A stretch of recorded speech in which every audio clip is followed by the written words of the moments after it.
Good morning. Welcome to the Premium Public Video Forecast discussion for Friday, December 1st, 2023. Of course, it is the first day of meteorological winter.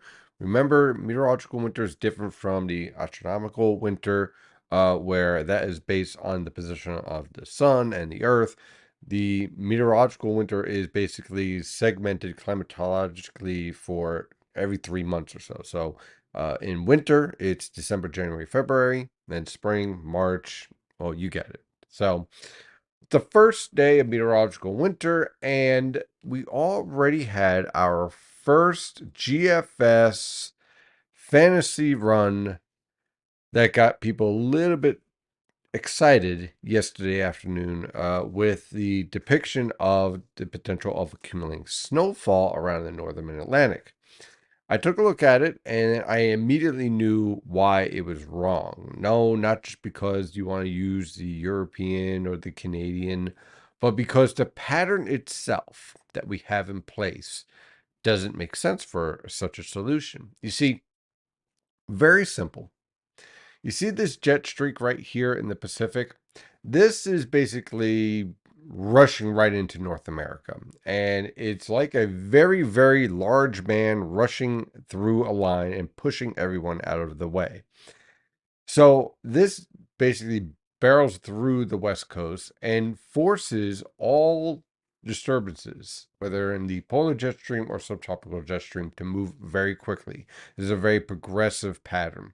So when you have that as a general guiding rule in your observations, one or two things has to happen. One, the short waves remain very progressive, very fast moving, and any solution that shows a slowdown or intensification of a low pressure system is going to be very difficult to actually verify. Or two, a major change is going to happen in the weather pattern. Now, I do expect a major change happening in the weather pattern, just not right now. As you know, and I've been talking about this for weeks on end, and I did an update yesterday, last evening, for premium members on what I'm thinking about December. And as you know, based on our chats on Wednesday, which I hope if you have not watched them, definitely go and check them out every Wednesday, 8 p.m. Come in, we answer questions, we go over all the data, we discuss what's going on right now. So definitely check that out. Or if you want to become a premium consultant member, definitely check out the link above where you can sign up for a full year for $108 a year or $15 a month, whatever is better for you. Now, in this scenario, this jet streak here is not going to allow for anything to slow down and dig and intensify on the East Coast. Now, we do have an impressive upper level low here in Canada. This is associated with the polar jet stream here. And we do have a nice block here. Look at that nice little Greenland block here setting up. So I understand the idea of wanting to jump the gun on that. But this whole block regime, basically what it does is that it prevents disturbances or short waves in the subtropical jet stream to basically shoot right up into the St. Lawrence River Valley. It could reach the eastern Great Lakes and then redevelop towards the Gulf of Maine, which is exactly what we're going to be experiencing starting tonight into tomorrow morning and again Sunday night into Monday morning. So this pattern, that's basically what we have set up here. The block here sets up the forcing of redevelopment, but just because you have a block doesn't mean you get redevelopment off the mid-Atlantic coast. It could easily be the Gulf of Maine. And the problem, the reason why that is the case, and the reason why it's very difficult to get any shortwave to dive in and be able to intensify and kick back precipitation onto the coastal plain, is that the Pacific is not aligned up, because the Pacific is going to drive shortwave after shortwave and set up a trough here in the west and a ridge here down here around the Gulf of Mexico and the Bahamas and the Caribbean islands. So you end up with these disturbances in the subtropical jet stream swinging northward towards the Ohio River Valley rather than towards the mid-Atlantic coast. And that is generally what we're seeing here. Now, when we start to see a change in this pattern, let's get mid-December. Okay, let's shoot for mid-December here. When we start to see that change, that is when we start to see increased potential for storm development and sustained cold air. We'll get our shots of cold air. We'll talk about that in our forecast, but it won't be sustained. It's transient. It comes in, leaves, comes in, leaves. Same thing with the warm air. It comes in, leaves just as fast. So a very volatile, very fast moving, unsettled weather pattern is in place with this. And this is all typical of when you're in MJO phase 3 or moving into a phase 3 and marching through phases 4 eventually, maybe 5, and then eventually ending up in phases 8 and 1 towards the end of the month, which again, tropical forcing wise, is a very favorable pattern for the East Coast for cyclogenesis or storm development, because that's when we start to see convection developing around the dateline. So now we have an understanding of what we're dealing with here with this pattern. Short waves completely full here in the subtropical jet stream. Plenty of short waves, plenty of moisture to work with, and we're getting one such short wave marching up through the mid-Mississippi River Valley, heading towards the Ohio River Valley, and heading towards our neck of the woods, setting up the threat for showers around our area. So when we take a look at our current conditions right now, you could see some virga here taking place here. You have the radar signal, but no precipitation reaching the ground. You start to see precipitation showing up here around south central Pennsylvania.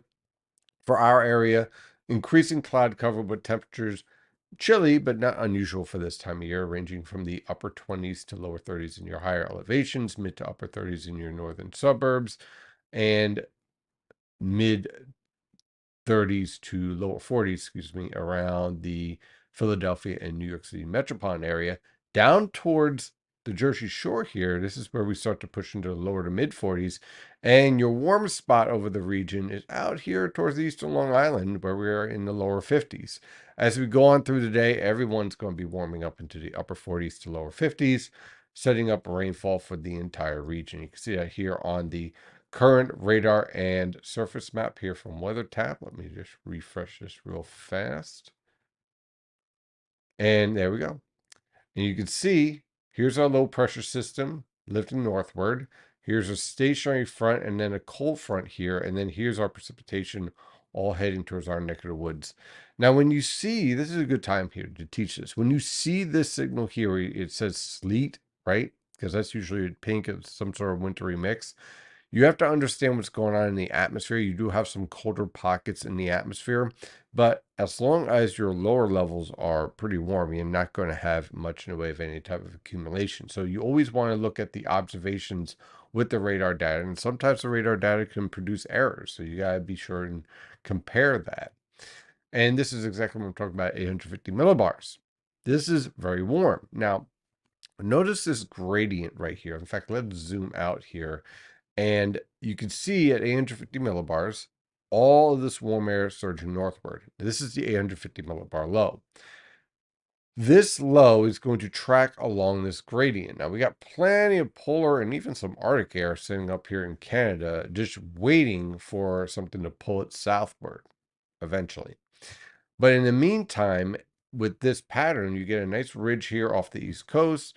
You get that southwesterly flow, and this low is basically going to track along that gradient and set up the potential for rainfall here, maybe a little bit of snow here for northern New England. And then a very similar pattern is going to take shape for Sunday into Monday, again, running into that block, redeveloping and introducing the potential for more snowfall in New England. And yeah, you might see a few snowflakes Sunday night into Monday morning around locations like the Poconos, the Catskills, but I'm not expecting much in the way of any type of accumulation out of that. So when we take a look at our infrared satellite picture, you can see plenty of lifting here. Again, the colder the cloud tops, the stronger the lifting. So we're starting to see that lifting take place and heading towards our area. And you can see the influence of our subtropical jet stream. When we take a look at the model guidance here, notice we're not seeing any strong, robust upper level lows or strong short waves here. This is all very weak and disorganized, but it's continuous. So you get short wave after short wave marching through the region. And so that's what keeps this pattern remaining unsettled. And for now, warm because of the storm track to our north and west. Now, on Sunday night and Monday, you can see that cold air sink southward. Why is that the case? Well, our shortwave that lifts up through the Ohio River Valley again runs into that block and gets forced back into the Gulf of Maine. And as a result of that, we get this influence of cold air transport dropping southward. Then there's the question of our next couple of shortwaves as the polar jet stream tries to get in the act here.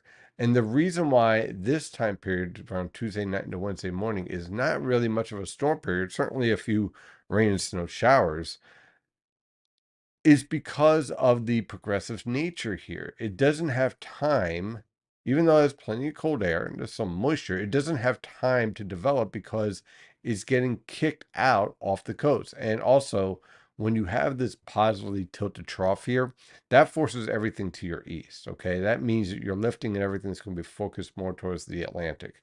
The only time I really like a positive tilted trough in an event of precipitation is if I have a stationary front, because then I just have shortwave after shortwave kind of riding along that stationary front.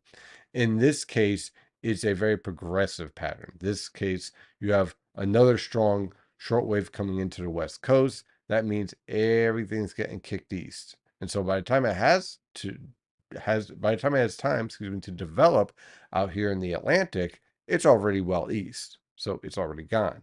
And this is why the GFS was not that impressive. Okay, was not realistic. Okay, because it didn't make sense with the rest of the pattern theme that we have in place. And that's why it pretty much has shifted away from that idea. And we continue on to that active pattern all the way in through the middle of December until things start to change. But we'll get there. So let's dive into this forecast for today.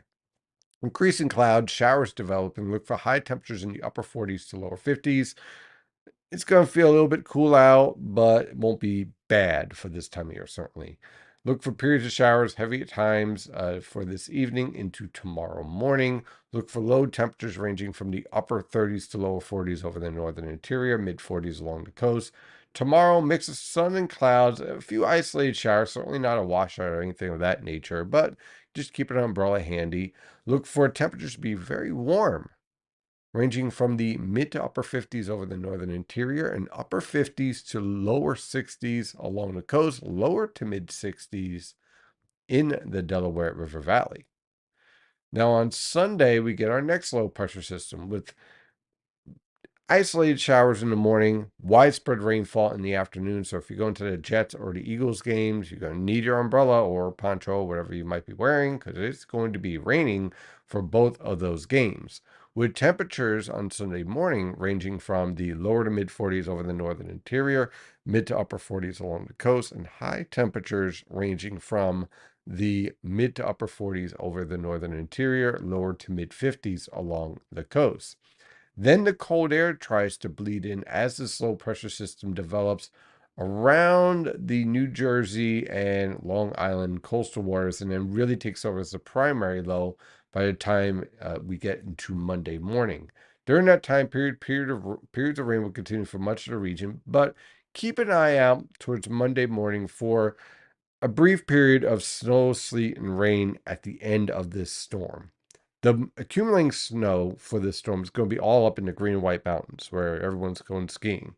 But if you're in the Poconos, Catskills, Hudson River Valley, northern Connecticut, I'd just keep an eye out for a little bit of wintry mix at the very end of this.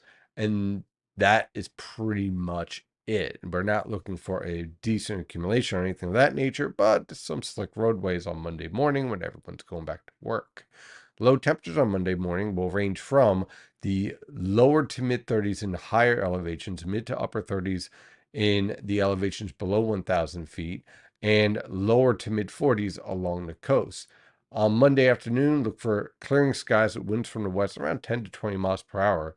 Temperatures will rebound into the upper 30s to mid 40s over the northern interior, upper 40s to lower 50s along the coast. On Tuesday, a series of troughs will move through with sky cloud cover, could be an isolated shower or flurry. Look for temperatures to range from the upper 20s to lower 30s throughout the region for lows, and high temperatures will range from the mid to upper 30s over the northern interior, lower to mid 40s along the coast. On Wednesday, again, there is that clipper that's dropping through, but it gets kicked out just as quickly. So, again, variable cloud cover with an isolated rain or snow shower possible. Look for low temperatures to range from the lower to mid 30s and high temperatures to range from the lower to mid 30s over the northern interior, mid to upper 30s along the coast. On Thursday, high pressure will be in control with scattered cloud cover. Look for low temperatures in the upper teens to lower 20s over the northern interior, mid to upper 20s along the coast, and high temperatures in the lower to mid 30s over the northern interior, upper 30s to lower 40s along the coast. And on Friday, we'll be watching this clipper very carefully passing to our north. Right now, going with variable cloud cover. We're going to keep the precipitation over New England and away from the northern mid Atlantic for now, but we'll keep an eye on this low pressure system to see if it drops any further south.